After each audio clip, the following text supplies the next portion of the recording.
Шайтанның адамға салатын тұзағы көп. Шайтанға тұзақтардың бірі сіздің тіліңіз, сіздің көзіңіз бен құлағыңыз, қолыңыз бен аяғыңыз, жанындағы әйеліңіз бен балаларыңыз, досыңыз бенен көршіңіз. Сон жақтың бәрінен сізге шайтан келеді. Бәр жақтан сынақ келеді. Қайтсе осы кісіні сол жолдан, сол тура жолдан жаңылдырсақ екен дейді. Дүние келеді қызықтырып, атақ пенен мансап келеді қызықтырып. Қайтсе осы кісі намазын қойып кетсе екен, қайтсе осы кісі намазын кемітсе екен, оразасының дәмін сезбесе екен, қайтсе осы кісіні қинасақ екен дейді.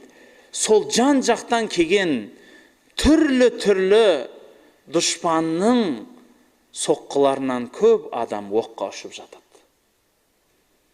Әжептәуір Құраны келеді. Әжептәуір көп істері келіп жоқ болып жатады. Бір сахаба айтады: біздің арамызда бір Құранды жаттаған, өте әдемі Құранды дауыспенен сызылтып оқитын бір жігіт болды дейді. Өзі реңді, өзі ұзын бойлы, өзі батыр, өзі сұлу сондай жігіт болды. Бізбен бірге соғысқа кетті. Парсы елінде соғысып жүрміз. Сол парсылардың қамалында тұрған кезінде сол қамалды ала алмай жатырмыз дейді. Сол бір кездерде әлгі жігіт сол қамалдағы бір қызға ғашық болды дейді. Парсы емес екен, Византия екен. Византия жерінде. Сол христианның қызына ғашық болды. Ғашық болғаннан, әйтеуір сон ғашықтығын жеткізем деп хат жазып басқалай түсіндіре бастады. Ақыры екеуі табысты. Сонан соң ана қыз бір шарт қойды дейді. Сен мұсылмансың, екеміз қосыла алмаймыз.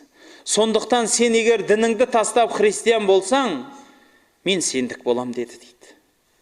Әлгі жігіт түнде әскерден қашып кетті.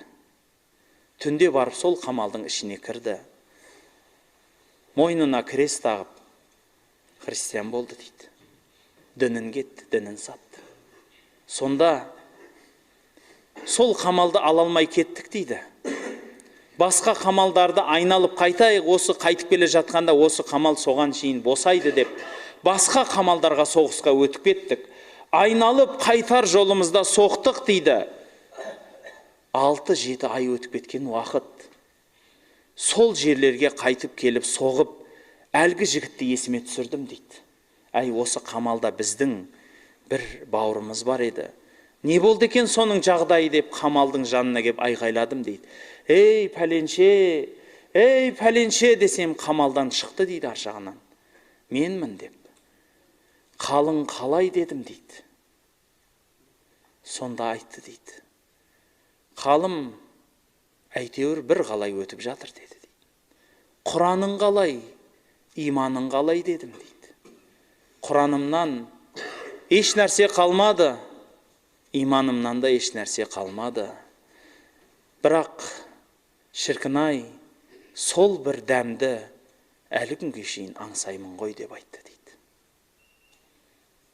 Бауырлар, дінде тұрақтылық деген үлкен нәрсе.